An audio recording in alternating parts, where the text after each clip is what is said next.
तो उसका काम वोटों का गिनती जो होगा वो 10 नवंबर को साथ साथ होगा। अब हम चाह रहे थे कि कुछ बेसिक डिटेल आप लोग को दे देते। जमुई डिस्ट्रिक्ट की बात करें तो समस्त वोटरों की संख्या 11,80,000 है। ठीक है, 11,80,000 वोटर इस बार विधानसभा में वोट डालेंगे। अच्छा, उसमें एक चीज़ और आपको इंटरनल बात बताते हैं कि जो लास्ट डे नॉमिनेशन होगा उस दिन तक वोटर ऐड हो सकता है, लास्ट दिन तक। तो ये संभव है कि ये वोटर का संख्या इंक्रीज हो, कुछ हज़ार में या फिर 500 के हज़ार में इंक्रीज होगा, लेकिन 7 दिन का मैंडेटरी टाइम होगा। तो यदि अभी भी कोई वोटर ऐसा है जो कि उम्र सीमा में है और उसका नाम नहीं है, तो अभी भी समय कि आज फिर अगले दिन तक अप्लाई हो जाए, 10 दिनों का समय आवश्यक होगा। तो यदि कोई 28-29 तारीख तक भी कोई यदि फॉर्म 6 दे देता है तो उसका नाम ऐड हो जाएगा। लास्ट जो हम लोग का लोकसभा इलेक्शन हुआ था उसमें और इसमें जो हम लोग का बेसिक अंतर आया है, वो बेसिक अंतर आया है कि इस बार हम लोग का बूथ का संख्या बहुत इंक्रीज हो गया है। आप सभी लोग जानते हैं कि 1000 के ऊपर हम लोग का बूथ रेडी होना था, 504 बूथ हम लोग के इंक्रीज हो गए। तो अब जब 504 बूथ आपके इंक्रीज हो गए तो 504 × 4 एटलीस्ट इतना आपको मैन पावर का रिक्वायरमेंट होगा, 2000 एक्स्ट्रा मैन पावर चाहिए।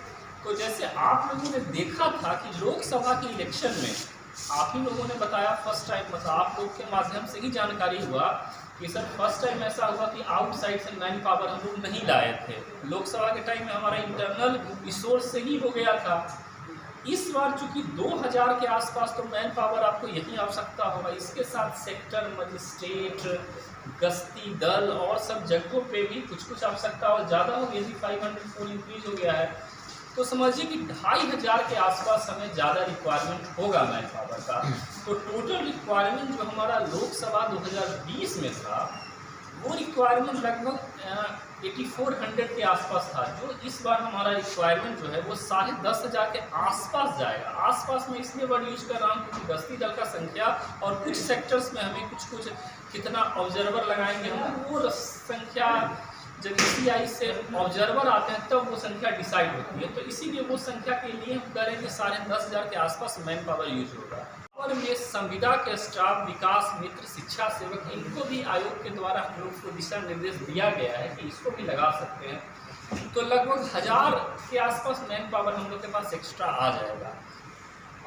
जो अभी का मैन पावर का डिटेल है, लगभग 12,200 के आसपास का मैन पावर का एंट्री हमारे डाटाबेस में हो चुका है, जिसमें मेरे पास एग्जैक्ट डाटा नहीं है अभी का, लेकिन मैं एक औसतन डाटा दे रहा हूँ कि 8400 के आसपास मेल है, 3800 के आसपास फीमेल। ठीक है, 8400 मेल है और 3800 फीमेल है। तो ऐसी स्थिति में हम लोग इस सिनारियो को देखेंगे तो इस बार हम लोग के पास ऑप्शंस हैं दो, या तो हम लोग आसपास के डिस्ट्रिक्ट से कुछ मेल मैन पावर को लें या तो फिर फीमेल मैन पावर को यूज करें।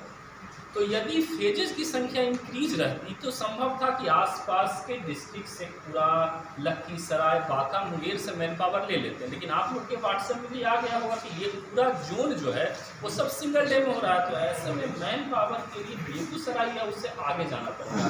तो हम लोगों ने सोच विचार के ये फैसला लिया है कि हम लोग इस बार भी जैसे लोकसभा में हुआ था, इस बार में हम लोग अपने रिसोर्स से ही इलेक्शन का कार्य करेंगे।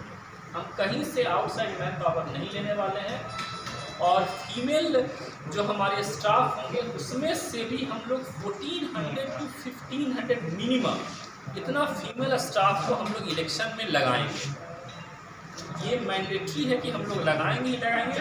फीमेल का डाटाबेस 3800 का है, उसमें से मिनिमम 1500 का फीमेल मैन पावर हमारा यूज होगा।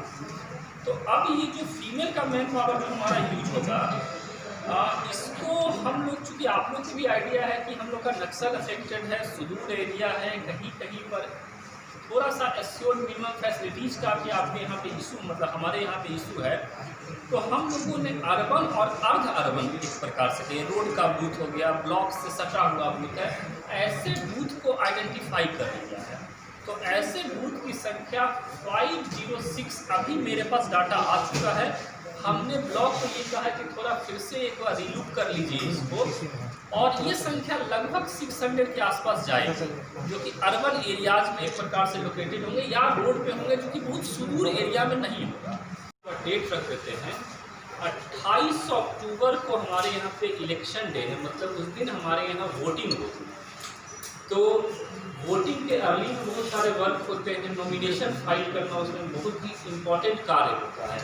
तो हमारे यहाँ नॉमिनेशन का नोटिफिकेशन जो निकलना है वो निकलेगा 1 अक्टूबर 2020 को।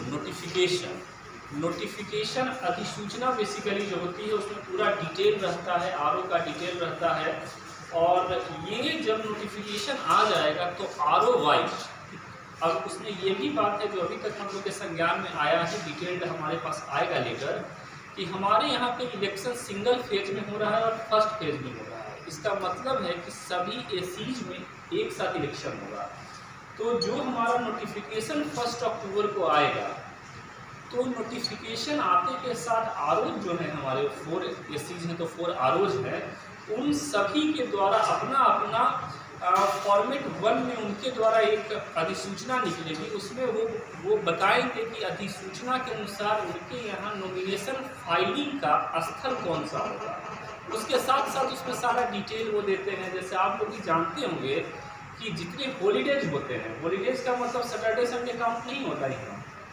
जितना जो स्टेट बैंक और ये सब जो बैंक होते हैं, बैंक का जो हॉलीडे होता है उस दिन नॉमिनेशन फाइल नहीं हो सकता। ये संभवतः लास्ट लोकसभा में जो लोग होंगे उनको हमने जानकारी दी थी।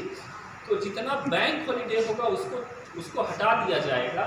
रेस्ट आपका 1 अक्टूबर से नॉमिनेशन स्टार्ट होगा और लास्ट डे ऑफ नॉमिनेशन 8 अक्टूबर होगा। इसके बाद जब नॉमिनेशन फाइल हो जाता है उसके बाद क्या होता है, नॉमिनेशन की स्क्रूटनी होती है। तो स्क्रूटनी हमारा 9 अक्टूबर को होता है, एक दिन बाद का होता है। ऐसे तो साथ हम लोग का स्क्रूटनी होता ही रहता है, लेकिन 9 को बेसिकली फाइनल स्क्रूटनी होगा। उसके बाद 2-3 दिन का समय दिया जाता है नॉमिनेशन वापसी के लिए, कि यदि कोई उम्मीदवार को इच्छा है कि नॉमिनेशन वापस दे दे तो इसके लिए समय दिया जाएगा। और उसका इलेक्शन का डेट 28 अक्टूबर आप लोग को आइडिया है, वो रहेगा ही रहेगा। भाई वो तू सब्सक्राइब करें और घंटी के बटन को दबाना ना भूलें।